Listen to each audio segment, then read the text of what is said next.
National immunisation డేను పురస్కరించుకొని ఇవాళ దేశవ్యాప్తంగా పల్స్ పోలియో కార్యక్రమాన్ని నిర్వహించనున్నారు.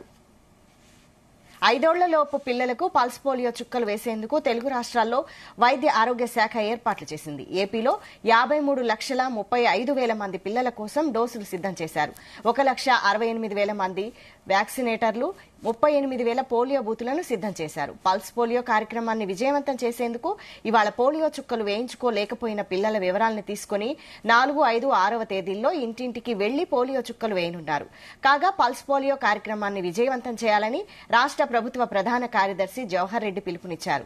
శనివారం విజయవాడ సీఎస్ క్యాంపు కార్యాలయం నుంచి ఆయన జిల్లా కలెక్టర్లతో వీడియో కాన్ఫరెన్స్ నిర్వహించారు.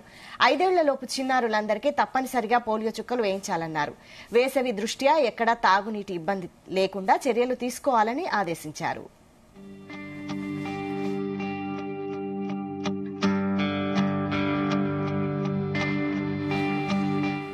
అటు తెలంగాణలోనూ పల్స్ పోలియో కార్యక్రమం నిర్వహిస్తున్నారు.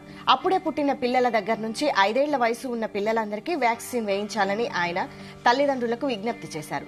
రాష్ట్ర వ్యాప్తంగా అన్ని గ్రామాలు, పట్టణ ప్రాంతాల్లోని బస్తీలు, బస్టాండ్లు, రైల్వే స్టేషన్లలో వ్యాక్సిన్ సెంటర్లు ఏర్పాటు చేశారు. ఒకవేళ ఇవాళ ఎవరైనా వ్యాక్సిన్ వేయించుకోలేకపోతే సోమ, మంగళవారాల్లో అంగన్వాడీ సెంటర్లు, సబ్ సెంటర్లు, సమీప హాస్పిటళ్లకు వెళ్లి వాటిని వేయించుకోవాలని సూచించారు. ఈ కార్యక్రమంలో తెలంగాణలోని 70,000 మంది ఆరోగ్య కార్యకర్తలు, సిబ్బంది, డాక్టర్లు పాల్గొననున్నారు.